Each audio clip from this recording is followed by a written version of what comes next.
ముఖ్యమంత్రుల సమావేశం 6వ తారీఖు ముఖ్యమంత్రుల సమావేశానికి చాలా అవసరమైనటువంటి సమావేశం. అది చట్టం ప్రకారం ఏంటంటే రాష్ట్రాల విభజన జరిగినాక, భౌగోళిక విభజన పూర్తయినాక వివిధ వ్యవస్థల, సంస్థల, వాటి యొక్క వనరుల పంపిణీ కోసము రకరకాల పద్ధతులను వాళ్ళు సూచించారు.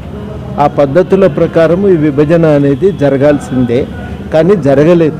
ఉదాహరణకి రాష్ట్ర స్థాయి సంస్థల, అదేవిధంగా పబ్లిక్ రంగ సంస్థల యొక్క విభజన అనేది పూర్తి కాలేదు. శిలాబీడే కమిటీని వేసింది, ఆ కమిటీ తన నివేదికనిచ్చింది, రకరకాల సూచనలు చేసింది, కానీ ఇప్పటి వరకు కూడా ఆ పబ్లిక్ రంగ సంస్థల, రాష్ట్ర స్థాయి సంస్థల విభజన పూర్తి కాలేదు. అదేవిధంగా చట్టం ప్రకారం రాష్ట్ర స్థాయి శాఖల్లో